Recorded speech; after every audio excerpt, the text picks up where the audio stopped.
Hello students, welcome to my channel. So student, जैसा कि आपके बीए थर्ड सेमेस्टर में जो आपका हिंदी गद्य है, तो इसकी भी क्लास मेरे चैनल पर स्टार्ट हो गई है, जिसमें मैं आपका एनपी 2020 के अकॉर्डिंग जो न्यू सिलेबस है उसकी सभी यूनिट्स को कंप्लीट करवा रही हूँ एकदम सीक्वेंस में।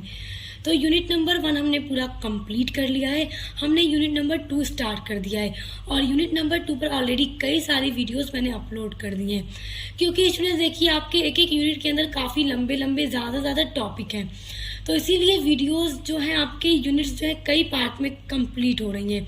क्योंकि अगर मैं एक यूनिट को एक वीडियो में कंप्लीट करूंगी तो आपकी वीडियो कई घंटे की बन जाएगी। इसीलिए मैं दो टॉपिक या 3 टॉपिक, 1-2 टॉपिक इसी तरह से एक एक वीडियोस में लेकर आती हूँ। तो आपकी जो यूनिट नंबर 2 है उसमें आपको हिंदी गद्य की महत्वपूर्ण विधाओं के बारे में पढ़ना है कि हिंदी गद्य की जो अलग अलग विधाएं हैं वो कौन कौन सी है, उनका परिचय आपको पढ़ना है। तो आप लोग ने अगर अभी तक क्लास नहीं की अपनी, इससे पहले की वीडियोस आपने नहीं देखी है, तो इस वीडियो के डिस्क्रिप्शन बॉक्स में मैं आपको हिंदी गद्य की प्लेलिस्ट की लिंक दे दूंगी। तो इस वीडियो को पूरा देखने के बाद आप लोग डिस्क्रिप्शन बॉक्स में दी गई लिंक को ओपन करके अपनी पूरी क्लास को कर सकते हैं। क्योंकि स्टूडेंट्स, जब तक आप लोग अपना पूरा सिलेबस, पूरी यूनिट्स नहीं कंप्लीट करके पढ़ेंगे कि आपके पेपर में कहीं से भी प्रश्न आ सकते हैं, इसलिए आपको हर एक यूनिट पढ़ना जरूरी है।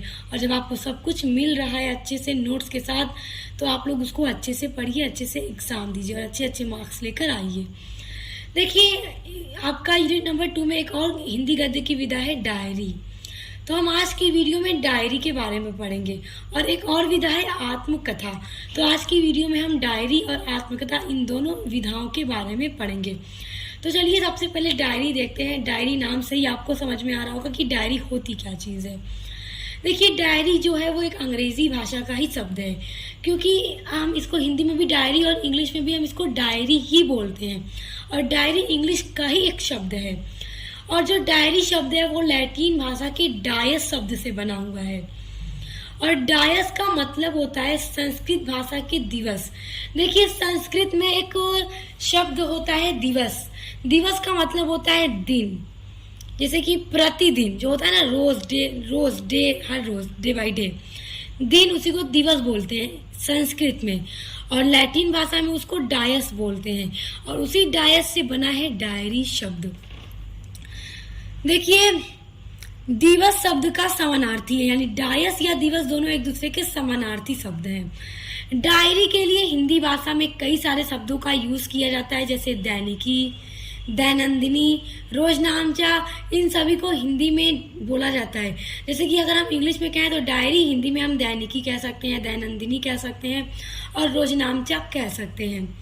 देखिए, जो डायरी विधा है इसके अंतर्गत प्रतिदिन की घटनाओं अथवा कार्य व्यापारों का विधिवत लेखा जोखा प्रस्तुत किया जाता है। देखिए, बहुत सारे लोग अपने डेली लाइफ में डायरी लिखते हैं।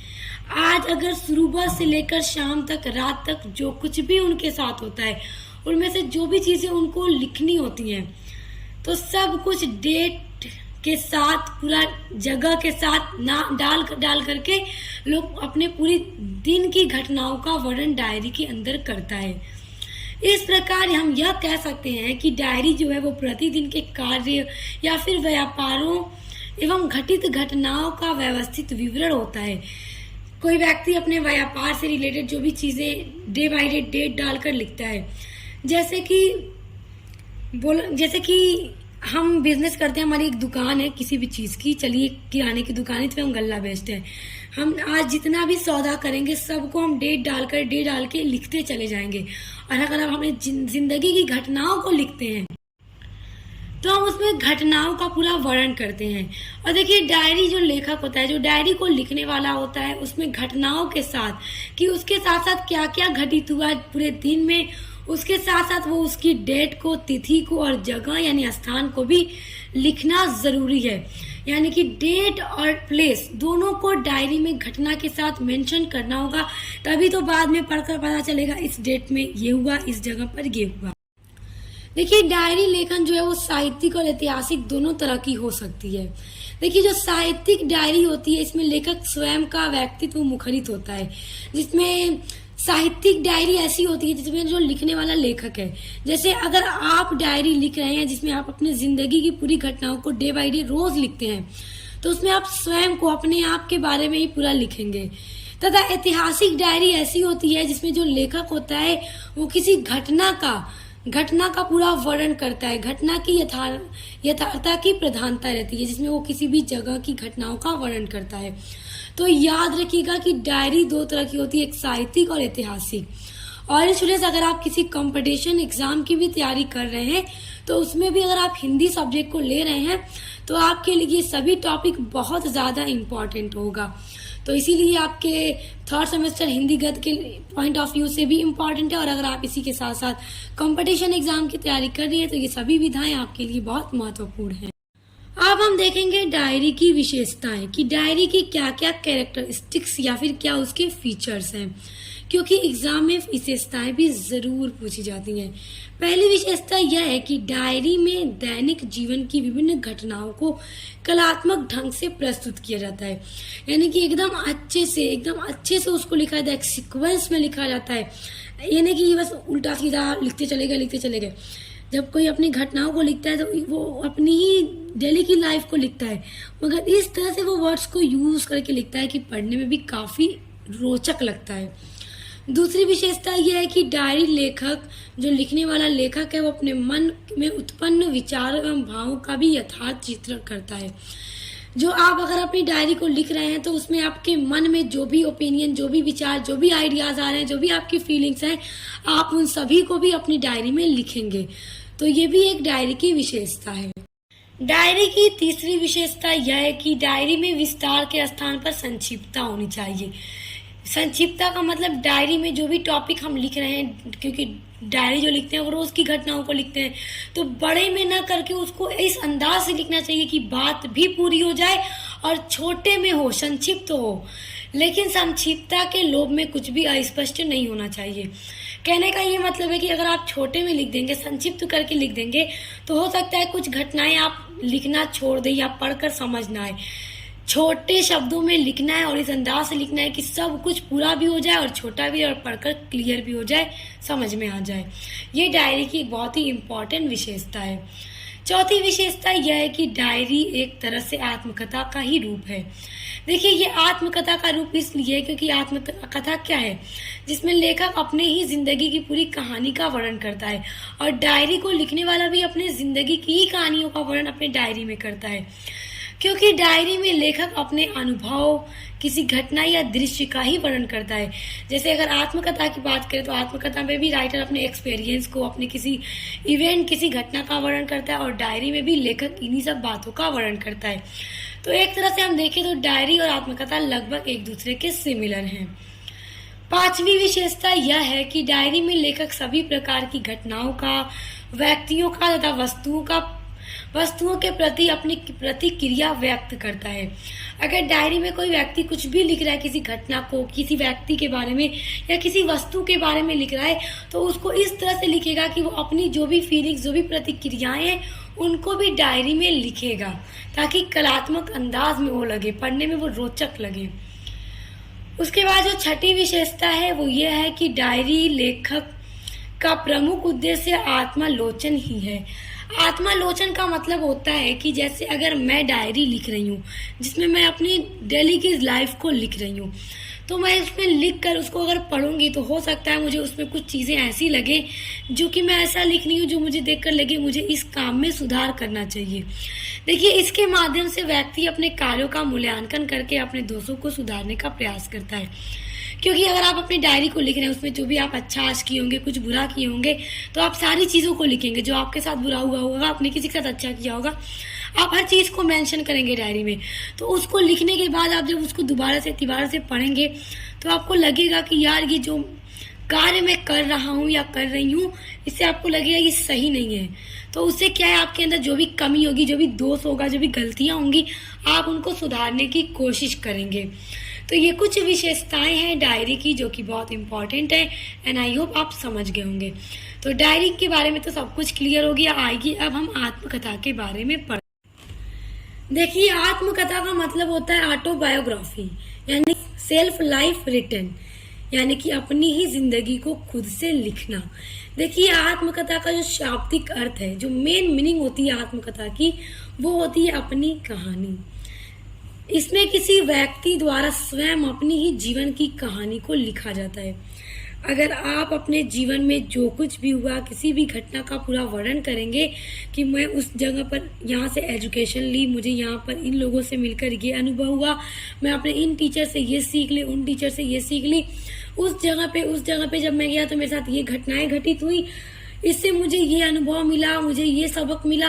सारी चीजों को, अपनी ही कहानी को अपने हाथों से लिखेंगे तो आपकी आत्मकथा कहलाती है। इसमें लेखक अपनी बात को मैं, मेरा या मुझको में व्यक्त करता है, क्योंकि जो लिखने वाला है वो खुद अपनी ही स्टोरी को लिख रहा है, तो फिर मैं, मेरा या मुझको ही इन्हीं शब्दों का वो यूज करेगा। आत्मकथा में लेखक अपनी स्मृति के आधार पर अपने जीवन की विविध घटनाओं का अनुभवों का क्रमबद्ध वर्णन करता है। देखिए, अपनी आत्मकथा के अंदर जो लेखक अपनी स्टोरी को लिख रहा है अपनी लाइफ की, वो स्मृति के आधार, स्मृति का मतलब होता है यादों के आधार पर, जो भी घटनाएं उसको अपने जीवन की याद होंगी, जो भी उसके एक्सपीरियंस होंगे, जो भी उसके अनुभव होंगे, उनको वो क्रमबद्ध वर्णन करता है। क्रमबद्ध का मतलब एक सीक्वेंस में, जैसे जो जैसे जैसे घटित हुआ, ये नहीं कि जब वो 20 साल का था, जब लेखक 20 साल का था तो उसके साथ जो भी घटनाएं हुई तो वो उनको नीचे लिखेगा, और 40 साल की उम्र में जो उसके साथ पहले हुआ वो उनको पहले लिखेगा, ऐसा नहीं होगा। आत्मकथा में 20 साल की उम्र में जो हुआ, 21, 22, 23 जैसे जैसे होता गया वैसे वैसे लिखना है। स्टार्ट से लेकर एंड तक पूरा एकदम क्रमबद्ध एक सीक्वेंस में लिखना है, उसी को आत्मकथा कहा जाता है। देखिए, अगली हेडिंग है आत्मकथा की विशेषताएं। अब हम आत्मकथा की फीचर्स यानी कैरेक्टरिस्टिक्स के बारे में देखेंगे। देखिए, पहली विशेषता तो यह है कि आत्मकथा का जो नायक यानी जो हीरो होता है वो स्वयं लेखक ही होता है, क्योंकि इसमें आदमी जो लेखक है वो खुद की स्टोरी को लिखता है।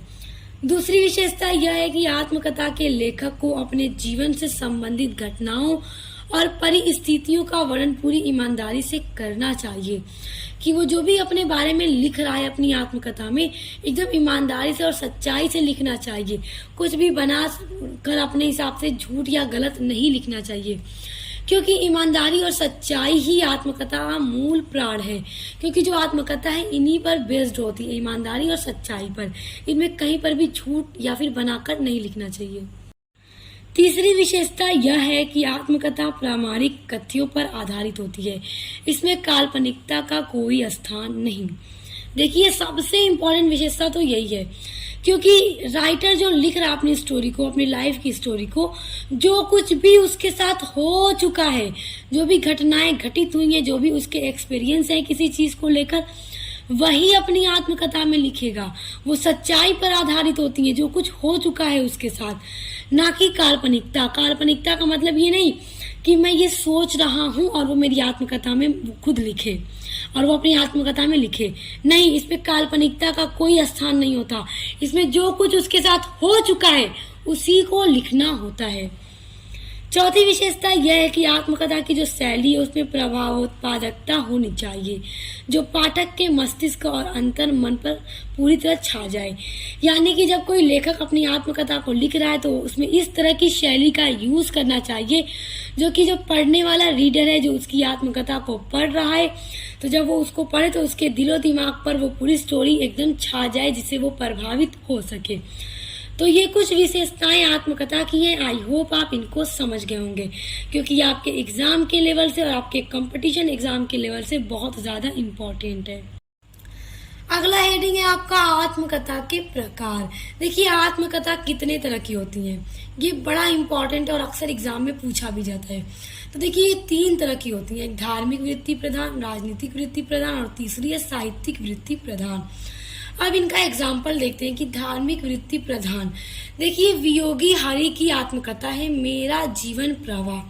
देखिए, ये इनकी आत्मकथा है, वियोगी हरि की आत्मकथा है। ये एक धार्मिक वृत्ति प्रधान की आत्मकथा है। दूसरा है राजनीतिक वृत्ति प्रधान। देखिए, डॉक्टर राजेंद्र प्रसाद के द्वारा लिखा गया है मेरी आत्मकथा। ये जो आत्मकथा है डॉक्टर राजेंद्र प्रसाद की, वो एक राजनीतिक वृत्ति प्रधान के टाइप की एक आत्मकथा है। और तीसरी जो है आत्मकथा का प्रकार, वो है साहित्यिक वृद्धि प्रधान। तो साहित्यिक वृद्धि प्रधान आत्मकथा का एक जो उदाहरण हम ले तो मेरी असफलताएं, बाबू गुलाब राय के द्वारा। देखिए बाबू गुलाब राय ने लिखा है मेरी असफलताएं। ये बाबू गुलाब राय की आत्मकथा है जिसमें उन्होंने अपनी असफलताओं के बारे में लिखा है। ये साहित्यिक वृत्ति प्रधान आत्मकथा है। देखिए यहाँ पर आप जो देख रहे हैं मेरा जीवन प्रवाह, ये आत्मकथा है, वियोगी हरि की आत्मकथा है। और यहाँ पर आप देख रहे हैं मेरी आत्मकथा, ये डॉक्टर राजेंद्र प्रसाद की आत्मकथा है। और डॉक्टर राजेंद्र प्रसाद ने जो आत्मकथा लिखी है उसका नाम ही मेरी आत्मकथा लिख दिया है। तो आप इससे कंफ्यूज मत होइएगा, डॉक्टर राजेंद्र प्रसाद की आत्मकथा का नाम ही है मेरी आत्मकथा। और बाबू गुलाब राय की आत्मकथा जो है वो है मेरी असफलताएं। सो स्टूडेंट्स, अगर आप अपने हिंदी गद्य की आगे की पूरी इसी तरह से यूनिट्स को कंप्लीट करना चाहते हैं उन नोट्स के साथ, तो आप लोग मेरे चैनल से जुड़ जाइए। और अगर आप अपने बीए थर्ड सेमेस्टर में इंग्लिश लिटरेचर पढ़ते हैं या सोशियोलॉजी पढ़ते हैं तो उसकी भी पूरी क्लास मेरे चैनल पर हो चुकी है। तो उसके लिए भी आप चैनल पर विजिट करके प्लेलिस्ट को चेक कर सकते हैं। तो आपके बीए के लिए चैनल बहुत हेल्पफुल चैनल है, तो इसको सब्सक्राइब करके बेल आइकन को प्रेस कर लीजिए और मिलते हैं नेक्स्ट वीडियो के साथ।